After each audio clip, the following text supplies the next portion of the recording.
తీసుకున్న లోన్ ని ఎంత క్విక్ గా రీపే చేయాలి, ఆ రీపే చేసే టెక్నిక్స్ ఏముంటాయి? మనం ఉన్న లోన్స్ క్లియర్ చేసుకోవాలంటే ఫస్ట్ సొసైటీలో చాలా మంది వాళ్ళకు ఈఎంఐ ట్రాప్ లో పడిపోతున్నారు. ప్రతి నెల ఈఎంఐ కట్టాలి, కట్టకపోతే కార్ లాగేసుకుంటారేమో, ఇల్లు లాగేసుకుంటారేమో భయంతో ఉంటారు. దాని గురించి మీరేమంటారు? కనిపించేదల్లా అక్కడ ఆస్తి, లైక్ కార్ కనిపిస్తుంది, ఇల్లు కనిపిస్తుంది, కానీ దాని వెనుక కట్టేది ఎవరు?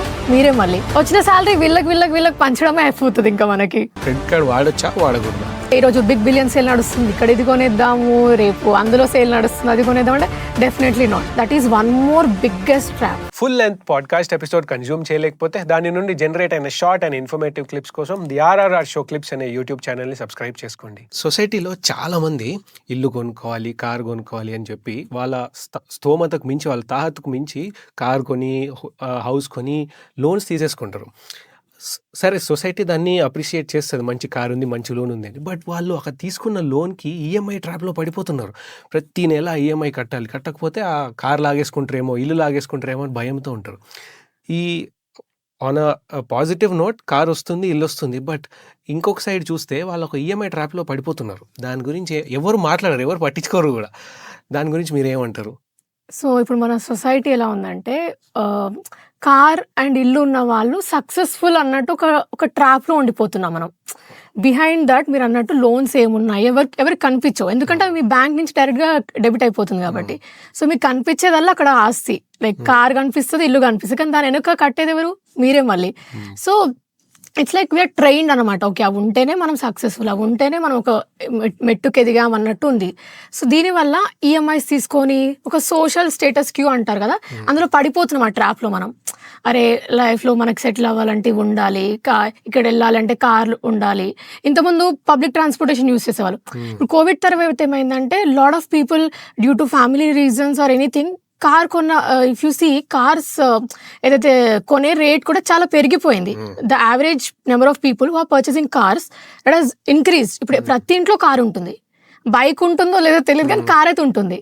అండ్ ఒక్కొక్కరి ఇంట్లో రెండు లైక్ మొత్తం ఫ్యామిలీకి ఒక సైజ్ ఆఫ్ కార్, ఓన్లీ ఆఫీస్కి వెళ్ళడానికి ఒక సైజ్ ఆఫ్ కార్. దీనివల్ల మనకు తెలియకుండానే, అండ్ మోర్ ఓవర్ మీరు అన్నట్టు ఇంతకుముందు లోన్ ప్రాసెస్ అనేది చాలా పెద్దగా ఉండేది. మీరు బ్యాంక్ వెళ్ళాలి, ఫామ్ సబ్మిట్ చేయాలి, తర్వాత మళ్ళీ ఒక 3-4 టైమ్స్ విజిట్ చేయాలి బ్యాంక్. ఇప్పుడు ఎలా ఉందంటే at a click of a button in a app, మీకు ఆ బ్యాంకింగ్ యాప్లోనే, మొబైల్లోనే మీకు అప్లై చేసేయచ్చు, అన్నీ అయిపోతుంది అక్కడే.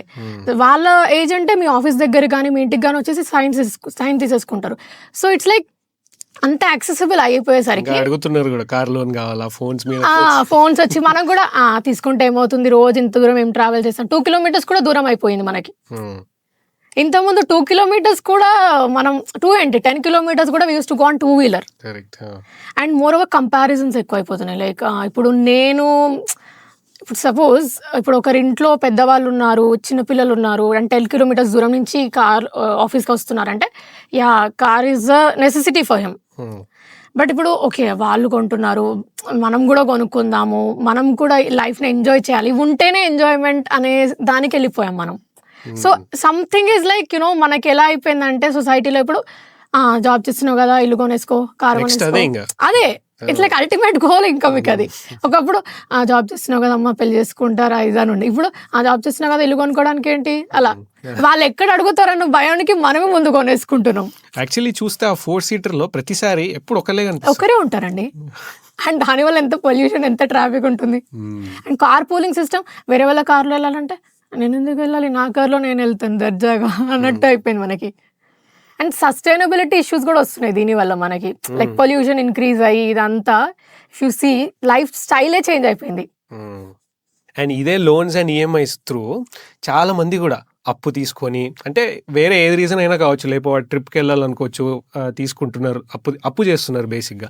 ఆ తర్వాత ఏదో ఫ్యామిలీ ఎమర్జెన్సీ అవ్వచ్చు, మెడికల్ ఎమర్జెన్సీ అవ్వచ్చు, వీటన్నిటికీ తీసుకుంటున్నారు. ఓకే, ఇప్పుడు నేను లోన్ ఎందుకు తీసుకుంటున్నారో దానిపైన డిస్కషన్ కాదు. ఇప్పుడు తీసుకున్న లోన్ని ఎంత క్విక్గా రీపే చేయాలి, ఆ రీపే చేసే టెక్నిక్స్ ఏముంటాయి? So it's a good question అండి. చాలా మందికి ఈ మెథడ్స్ తెలియక వాళ్ళు ట్రాప్లో పడిపోతున్నారు, తీర్చలేక ఒక మెంటల్ సైకాలజికల్ ఇష్యూస్లో ఉంటున్నారు.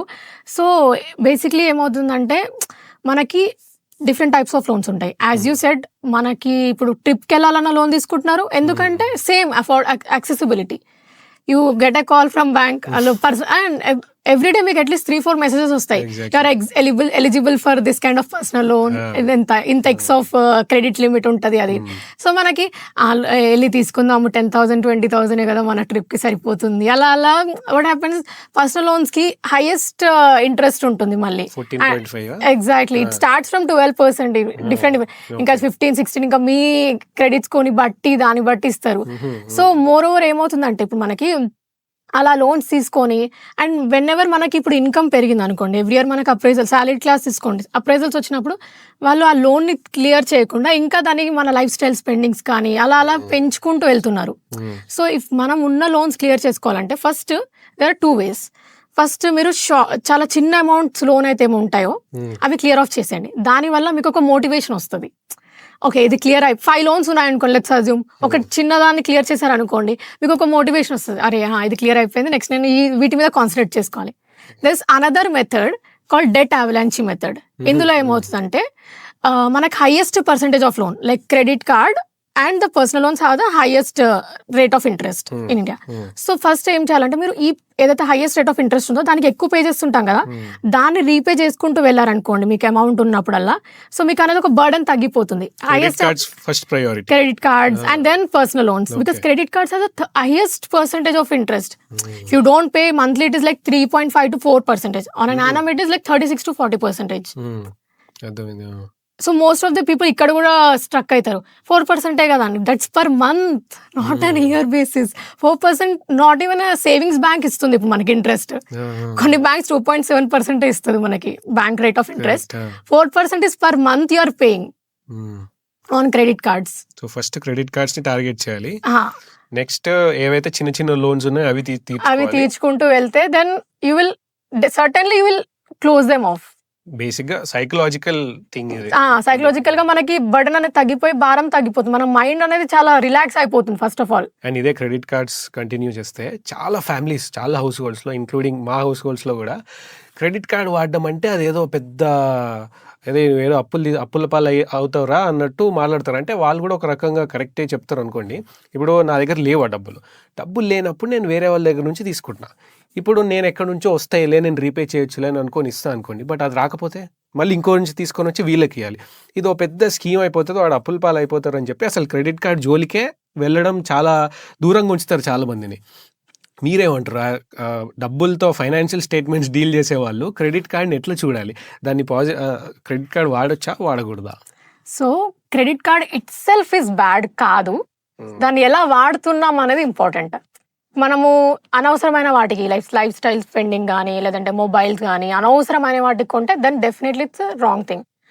But on the other hand మీరు క్రెడిట్ కార్డ్స్ని వైజ్గా యూజ్ చేస్తే మీకు రివార్డ్ పాయింట్స్ వస్తాయి, క్యాష్ బ్యాక్ పాయింట్స్ వస్తాయి, ఒకసారి ట్రావెల్ టికెట్స్ వస్తాయి, ఒకసారి ఫ్రీ హోటల్ స్టేస్ కూడా వస్తుంటాయి, like 3 star 5 star hotels. So how wisely you're using, ఎంత మంచిగా యూజ్ చేస్తే మీకు ఆ పాయింట్స్ యూజ్ అయ్యి. అండ్ మోర్ ఓవర్ ఎందుకు మన పెద్దవాళ్ళు క్రెడిట్ కార్డ్ జోలికి వెళ్ళొద్దు అంటారంటే, ఎక్కడ మనం బిల్ కట్టాము అనే భయంతో మన వాళ్ళు వద్దు అంటారు. Basically it's like a middle class thing. ఏంటంటే ఉన్న దాంట్లోనే తిందాం, అంతేగాని ఉన్న దాంట్లో సరిపెట్టుకోవాలి, ఇంకొకరి దగ్గర చేయి చాచొద్దు అని చెప్తారు మనకు చిన్నప్పటి నుంచి మన అప్బ్రింగింగ్. ఇప్పుడు మన క్రెడిట్ కార్డ్ తీసుకుంటే ఏమవుతుందంటే, ఒకవేళ మనం ప్రాపర్గా మేనేజ్ చేయలేకపోతే ఆ విషయస్ సర్కిల్లో పడిపోతాం.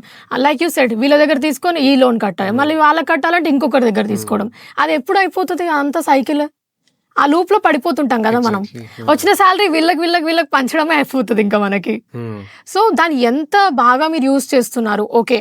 లేదంటే if you're not able to manage it, నేను చాలా మందికి రికమెండ్ చేస్తున్నాను. యంగ్స్టర్స్ చాలా మంది ఏం చేస్తారంటే షో ఆఫ్ కి క్రెడిట్ కార్డ్ తీసుకుంటారు.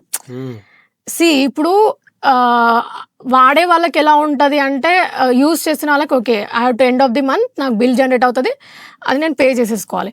బట్ ఎవరైతే కొత్తగా యంగ్స్టర్స్ ఉంటారంటే ఎలా అయిపోతుందంటే, మా ఫాదర్ కట్టేస్తారులే బిల్, మీకు ఆల్రెడీ పాకెట్ మనీ ఇస్తారు, మళ్ళీ బిల్ కట్టాలి, మళ్ళీ మీరు ఎందుకు ఆ బిల్ మీరేమైనా వాటికి యూజ్ చేస్తున్నారు, ఏదైనా కోర్స్ తీసుకుంటున్నారా దాంతో?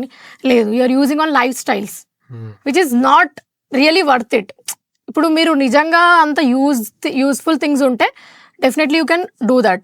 బట్ అలా కాకుండా మనం మన అన్నెసరీ ఎక్స్పెన్సెస్కి చేస్తుంటాం కాబట్టి, ఇఫ్ రియల్లీ మీకు మేనేజ్ చేయలేకపోతుందంటే I will literally tell them ఆ క్రెడిట్ కార్డ్ని క్లోజ్ చేసేయండి. బట్ ఇంకా దేనికి వాడుకోవచ్చు క్రెడిట్ కార్డ్ని? అందరూ కామన్ పీపుల్ అందరూ వాడేది కొనుక్కోవడానికి ఏదో ఒకటి, లేకపోతే అమెజాన్లోనో ఫ్లిప్కార్ట్లోనో ఎక్కడో చోట డిస్కౌంట్స్ ఇస్తారు వాళ్ళకి, ఈ క్రెడిట్ కార్డ్స్ వాడండి ఇంత డిస్కౌంట్ ఇస్తాము అని చెప్పి. కొనడానికి కాకుండా ఇంకా దేనికి వాడుకోవచ్చు క్రెడిట్ కార్డ్ని? కొనడానికి కాదని అనట్లేదు. You can buy definitely, but on what you are buying. ఇప్పుడు మనము కొన్ని ఎలక్ట్రానిక్ ఐటమ్స్ కొంటాము, దానివల్ల మీకు ఎవ్రీ బ్యాంక్ కి ఇంత పర్సెంటేజ్ ఆఫ్ రివార్డ్ పాయింట్స్ వస్తుంటాయి. ఆ రివార్డ్ పాయింట్స్ ని మళ్ళీ మీరు క్యాష్ లో కన్వర్ట్ చేసుకొని you can buy something else. So నేను if I have to spend on lifestyle, I do use those points అనమాట. That's where I control myself. నాకు ఆ పాయింట్స్ జనరేట్ అయితేనే నేను కొనుక్కుంటాను. అని చెప్పేసి ఆ పాయింట్స్ కోసం పరిగెత్తాలి అని కూడా కాదు. లైక్ ఇప్పుడు if you are happy with 2 of the things, let be happy with that. ఎందుకు లేని దానికోసం పరిగెత్తడం అని. సో ఏమంటారు, ఇప్పుడు మనకి లైక్ ఎలక్ట్రానిక్స్ ఉన్నాయి, ఫ్రిడ్జ్, ఏసీ, వీటికి మనం ఒకేసారి అమౌంట్ కట్టకుండా క్రెడిట్ కార్డ్స్లో if you will get the cash back points also. క్రోమాలో కానీ ఇలాంటి వాటిలో మనకు క్యాష్ బ్యాక్ పాయింట్స్ వస్తాయి ఆన్ సర్టన్ క్రెడిట్ కార్డ్స్ బ్యాంక్వి.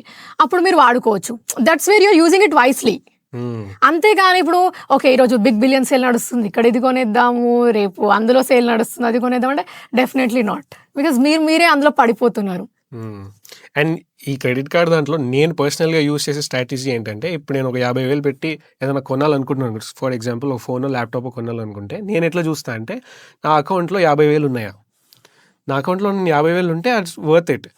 అంటే నేను అప్పు చేయట్లే, క్రెడిట్ తీసుకోవట్లే, నేను తీస్తున్నా, కట్టే టైంకి ఆ పాయింట్స్ వాడి కట్టుకుంటా అన్నట్టు నేను ఆలోచిస్తాను అట్లా. సో డబ్బు ఉంటేనే నేను క్రెడిట్ కార్డు వాడతా, బ్యాంక్లోంచి డబ్బులు తీయకుండా. సో నేను అట్లా చూస్తాను. That's a good strategy actually. ఎందుకంటే మీకు ఆ 50,000ని even if you put in high savings interest bank account till the time మీ బిల్ జనరేట్ అయ్యేసరికి అట్లీస్ట్ 45 days టైం అయితే ఉంటుంది కదా మీకు, or else at least 15-20 days depending on the credit cycle మీరు యూస్ చేస్తున్న దాన్ని బట్టి. సో ఆలోపు మీకు అట్లీస్ట్ కొంచెం సేవింగ్స్ ఉంటాయి, మీకు ఒక ఇది కూడా ఉంటుంది. And on top of that మీకు ఏమవుతుందంటే, మీరు ఏదైతే 50,000 స్పెండ్ చేశారో దానికి మీకు రివార్డ్ పాయింట్స్ వస్తుండొచ్చు. ఆ 50,000 కాకుండా maybe you might be paying 45,000 to 48,000 only ఏమైనా క్యాష్ బ్యాక్స్ వస్తాయి. That's very you're again saving 2,000. So లేకుండా కొంటే మాత్రం అది మళ్ళీ అది తీర్చడానికి మళ్ళీ కరెక్ట్. అండ్ ఇప్పుడు లేకుండా ఏం చేస్తారంటే ఒక్కోసారి మినిమం డ్యూయే కడుతూ ఉంటారు క్రెడిట్ కార్డ్లో. That is one more biggest trap. మీరు ఎప్పుడైనా క్రెడిట్ కార్డ్ బిల్ పే చేయడానికి వెళ్ళినప్పుడు అక్కడ మీకు 2 options చూపిస్తుంది, pay full, pay minimum due. చాలా మంది ఏం చేస్తారంటే పేడ్ మినిమం డ్యూ అని పెట్టేస్తారు. అక్కడ ఏమవుతుందంటే ఆ మినిమం డ్యూ తర్వాత ఏదైతే అమౌంట్ ఉంటుందో, like let's assume you spend 50,000, మీరు 50,000 స్పెండ్ చేశారు. సో మినిమం డ్యూ వచ్చేసి ఒక 6,000 వచ్చింది అనుకుందాం. మిగతా 44,000కి ఆ ఇంట్రెస్ట్ అనేది పడుతూ ఉంటుంది. అది చాలా మంది చూసుకోరు అసలు. మళ్ళీ మనం క్రెడిట్ కార్డ్ స్టేట్మెంట్ ఇవాళ రేపు క్రెడిట్ కార్డ్ స్టేట్మెంట్ ఎంతమంది ఓపెన్ చేసి చూస్తున్నారు? మీకు బ్యాంక్ నుంచి కానీ ఆ క్రెడిట్ యాప్స్, ఇప్పుడు క్రెడ్ అని, చెక్ అని యాప్స్ ఉన్నాయి, credit card payment apps. If you pay credit card bill through that apps, మీకు క్యాష్ బ్యాక్ కానీ ఆర్ ఎల్స్ కొంచెం పాయింట్స్ కానీ వచ్చేస్తుంటాయి అనమాట. Like if you pay 16,000 you get 1% of the points. So next time బిల్లో 160 rupees ఇది వచ్చేస్తుంది అనమాట మీకు. అప్పుడు ఏమవుతుంది అంటే మీకు అక్కడ పేమెంట్స్ చేస్తుంటాం కదా, అప్పుడు కూడా రియలైజ్ అవ్వరు మీరు చాలా మంది. If you open the statement అక్కడ కనిపిస్తుంది కదా జిఎస్టీ, ఇంట్రెస్ట్ పైన జిఎస్టీ అవన్నీ 14% ఏదో కనిపిస్తుంది. ఎగ్జాక్ట్లీ. ఓకే, సో దాని మీద కూడా పడుతుంది. మరి ఎందుకు ఆప్షన్ ఇవ్వడం దొంగ బ్యాంక్ వాళ్ళు? వాళ్ళ బిజినెస్ అండి అది, ఇది వ్యాపారం, వాళ్ళ వ్యాపారం వెళ్ళనడవాలి. Credit card is like a knife. కిచెన్లో ఉంటే కూరగాయలు తరుగుతుంది, రాంగ్గా యూస్ చేస్తే అది హర్ట్ చేస్తుంది. సేమ్ వే క్రెడిట్ కార్డ్ని కూడా ప్రాపర్గా యూస్ చేస్తే మీకు ఫైనాన్షియల్ మేనేజ్మెంట్ని అండ్ మీకు ఈవెన్ యూ క్రెడిట్ హిస్టరీని బిల్డ్ చేస్తుంది అది. So that's where you get nice good credit score and all. That's where your credit score starts building.